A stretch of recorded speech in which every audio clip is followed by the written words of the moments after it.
그럼 지금부터 농식품신유통연구원이 주최하고 농림축산식품부, 한국농수산식품유통공사, 농협경제지주, 농협 APC 운영협의회가 공동 후원하는 산지유통 혁신 포럼을 시작하도록 하겠습니다.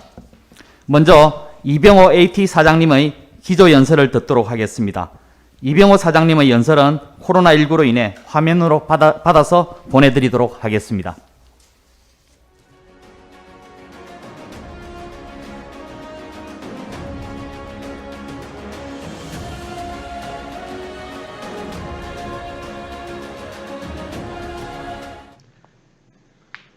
반갑습니다. 한국농수산식품유통공사 사장 이병호입니다. 우리 농산물이 생산과 유통의 최전방에서 우리 농업이 혁신을 위해 애쓰시는 산지유통인 여러분들을 이렇게 만나뵙게 되어 매우 기쁘게 생각합니다. 아울러 산지유통 혁신포럼의 기조연설자로 초청해 주신 농식품신유통연구원의 원철이 이사장님, 김동환 원장님과 관계자 여러분께도 깊은 감사의 말씀을 드립니다. 저는 오늘 코로나19 발생 이후 활발하게 논의되고 있는 우리 정부의 그린 뉴딜 추진과 한국 농업에 대한 말씀을 드리고자 합니다. 말씀드릴 순서입니다. 먼저 그린 뉴딜 추진을 둘러싼 배경을 돌아보고 이어서 유럽 등 해외의 그린 뉴딜 추진 현황을 살펴보겠습니다. 마지막으로 우리 농업의 그린 뉴딜 추진 방향에 대하여 말씀드리는 순서로 진행하겠습니다. 먼저 그린 뉴딜의 배경입니다. 올해 초 발생한 코로나19의 확산으로 우리나라를 포함한 전 세계는 사회, 경제, 문화 전반에 큰 어려움을 겪고 있습니다. 지금까지 세계적으로 7천만 명 이상의 확진자가 발생했고 지금도 하루에 40만 명 이상이 감염되고 있는 상황입니다. 누적 사망자도 160만을 넘어서고 있습니다. 백신과 치료제가 본격적으로 보급되기 전까지는 이러한 위기 상황은 당분간 이어질 것으로 예상됩니다. 이에 따라 IMF는 올해 마이너스 4% 이상의 성장을 예측하고 있으며 실업률, 취업자 등 여러 가지 경기 지표는 악화되고 있습니다. 또한 외식, 관광, 문화 등 경제 전반의 소비 수요도 매우 크게 위축되고 있는 상황입니다.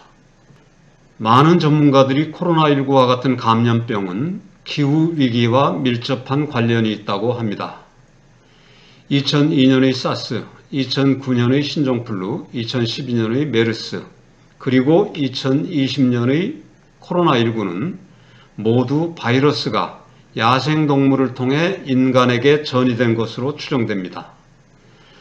난개발과 환경오염은 지구온난화와 기후변화의 원인입니다. 이로 인해 생태계가 교란되고 동물 등 매개체를 통한 감염 가능성이 증가되는 결과를 가져왔다는 점에서 코로나19는 기후위기의 결과입니다.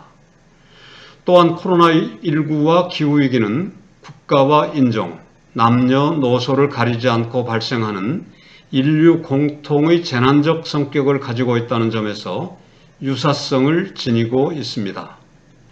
한편 이번 코로나19로 인해 드러난 글로벌 식량 수급의 불안정성은 새로운 특징을 보여주고 있습니다. 과거 1970년대 또는 2008년 곡물 파동의 경우에는 바이오 연료 등 수요가 증가하거나 가뭄으로 인해 생산량이 감소하는 것처럼 수급의 문제가 주된 원인이었습니다. 하지만 최근 코로나19에 따른 곡물 수급의 문제는 수요 공급의 문제뿐만 아니라 국가 간 수출 제한 조치, 근로자 이동 제한, 물류 통제 등으로 인한 교역량 감소 등의 복합적인 원인과 양상으로 진행되고 있습니다. 2019년 기준 한국의 식량 자급률은 45.8%, 곡물 자급률은 21%입니다. 필요 곡물이 80%를 수입에 의존하고 있는 실정입니다.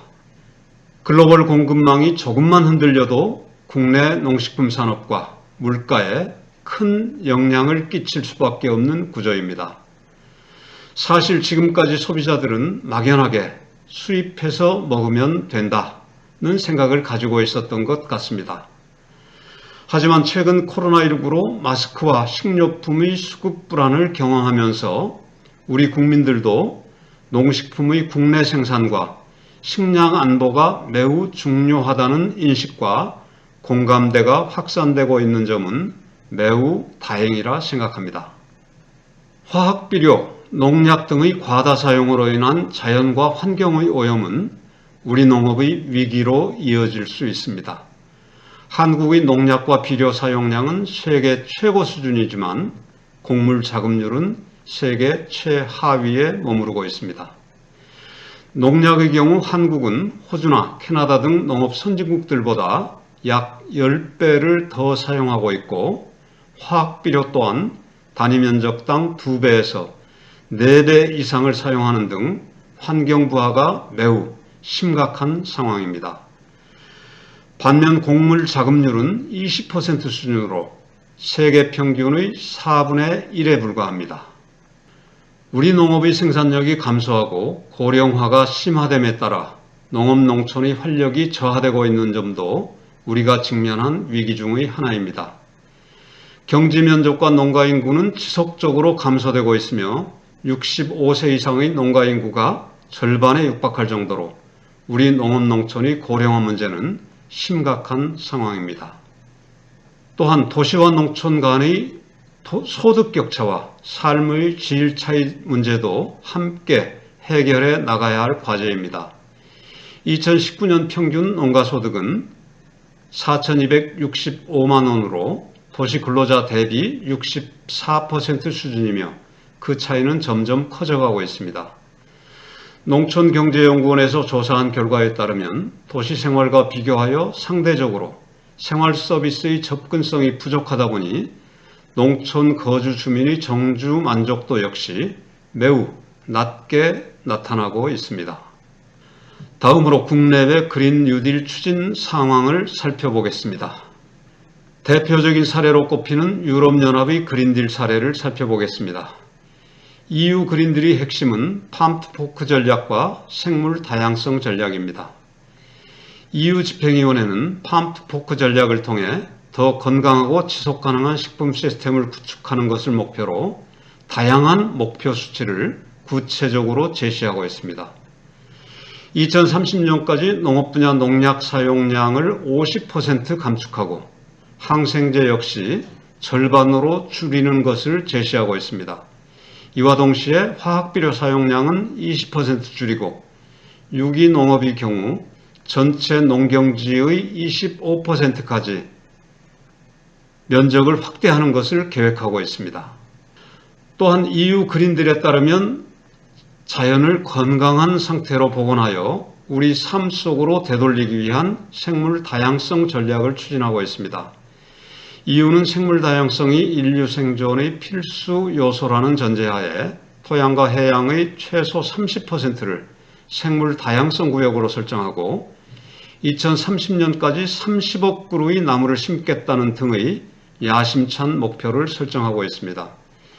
이를 위해 매년 200억 유로의 생물 다양성 예산을 마련하여 투입하겠다는 계획을 세운 상태입니다. 미국 역시 그린 뉴딜을 중요한 정책 과제로 추진할 것으로 보입니다. 특히 조 바이든의 공약을 살펴보면 친환경 인프라에 4년간 약 2,400조 원을 투자하는 등 그린 뉴딜 추진을 중요한 정책으로 강조하고 있습니다. 향후 2050년까지 탄소 배출 제로에 대한 목표 설정과 함께 스냅과 같은 미정부의 지원 프로그램을 통해 저소득층과 취약계층에 대한 농식품 지원도 확대할 것으로 예상됩니다. 사실 미국은 예전부터 농업 부분 그린 뉴딜의 필요성을 꾸준히 강조해 왔습니다. 올해 2월 미국 농무부에서 발표한 농업 혁신 아젠다를 살펴보면 2050년까지 농업 생산량은 40% 증산함과 동시에 농약과 화학비료, 항생제 사용량을 대폭 줄여서 탄소 배출 감축과 환경 개선을 동시에 이루어 나가겠다는 내용을 확인할 수 있습니다. 또한 토양과 수질 오염, 가족농 지원, 지속 가능한 먹거리 체계 구축 등과 같이 미국이 중요하게 여기는 그린 뉴딜의 과제들도 지속적으로 추진될 것으로 보입니다. 우리 정부도 지난 7월 코로나19를 계기로 혁신적이고 친환경적인 경제발전과 사회안전망을 강화하기 위한 국가혁신 종합계획으로서 한국판 뉴딜 정책을 발표한 바 있습니다. 정부 발표에 따르면 한국판 뉴딜은 디지털 뉴딜, 그린 뉴딜, 사회안전망 강화라는 세 개의 축으로 분야별 투자가 이루어질 계획입니다.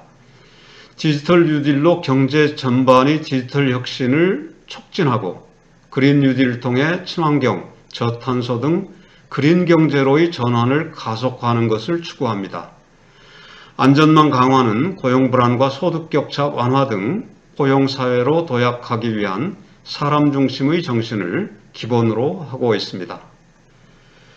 정부에서는 2025년까지 160조 원을 투입하여 경기를 회복하고 일자리 창출을 지원할 계획입니다. 한편 농업농촌은 그린 뉴딜이 빼놓을 수 없는 중심 주제이자 목표 달성을 위한 핵심 주체입니다.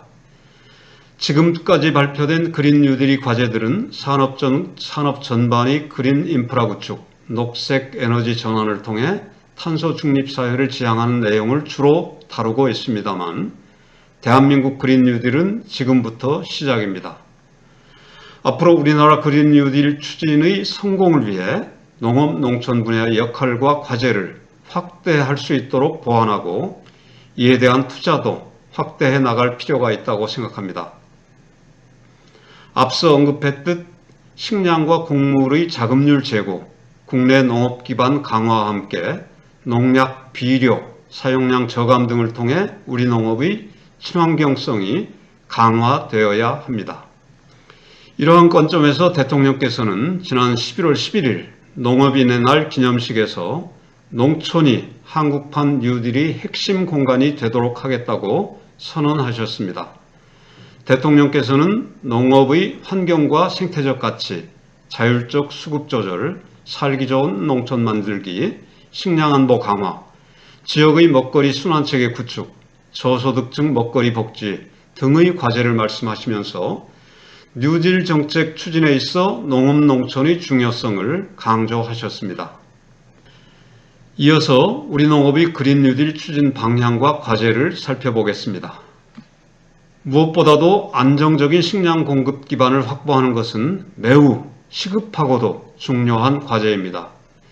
이를 위해 식량 자급률 제고를 포함한 체계적인 식량 안보 시스템을 구축하고 발생할 수 있는 식량 위기 사태에 대비해 나가야 합니다.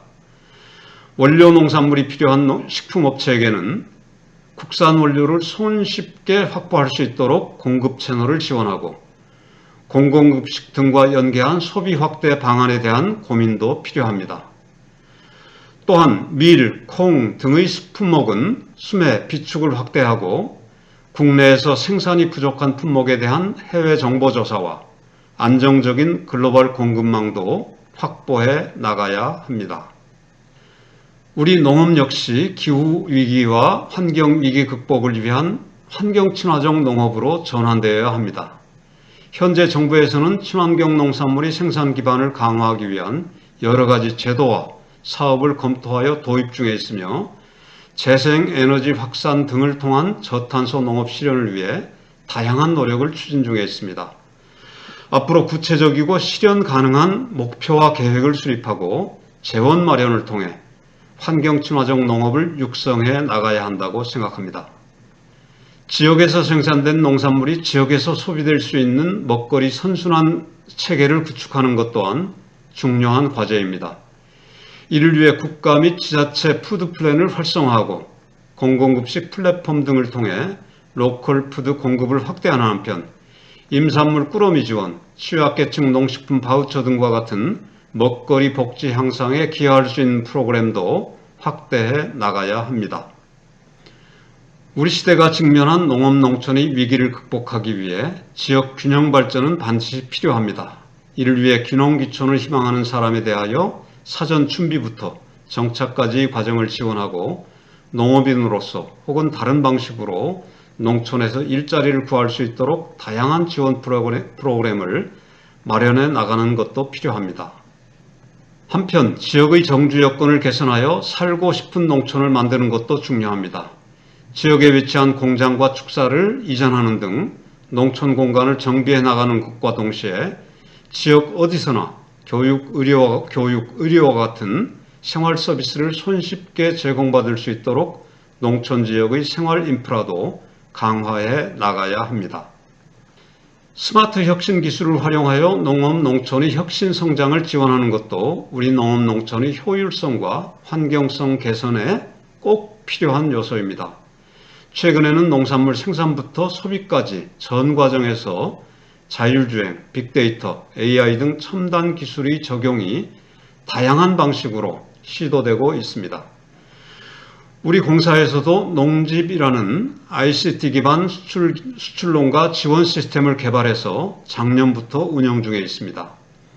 현재 5,600여 개 수출농가에서 농집을 사용하고 있고 신선 농산물의 생산부터 수출까지의 전 과정을 DB화해서 누적된 생산, 수출 실적, 농약 사용 이력 등을 모바일 등으로 실시간 확인하는 등 다양하게 활용하고 있습니다.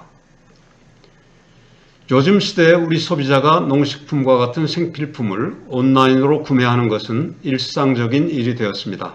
우리 공사는 학교 급식에 사용하는 식재료를 온라인으로 거래하는 시스템을 2010년 개설해서 지금은 매년 2조 원 이상의 거래 규모로 성장시킨 바 있습니다. 최근에는 산지에서 온라인 영상을 송출하면 구매사가 실시간으로 경매에 참가하는 온라인 경매 플랫폼을 운영 중에 있습니다. 지난 11월까지 8,000톤 이상의 농산물이 공사 플랫폼으로 거래되었으며 앞으로 거래 품목을 다양화하는 등 활성화를 통해 ICT 기술을 활용한 새로운 온라인 유통 모델로 활성해 나갈 계획입니다. 말씀을 마무리하겠습니다. 코로나19로 인해 우리 사회는 지금까지 경험하지 못한 변화와 위기를 맞고 있습니다. 늘 그러하듯 이러한 변화와 불확실은 위기와 기회의 두 얼굴로 다가옵니다. 한국판 그린 뉴딜이 성공적인 추진으로 우리 농업의 지속 가능성을 실현할 수 있도록 산지유통인 여러분 그리고 농식품 신유통연구원이 더욱 큰 역할과 성취를 기대합니다. 우리 공사도 더욱 노력하겠습니다. 경청해 주셔서 감사합니다. 감사합니다.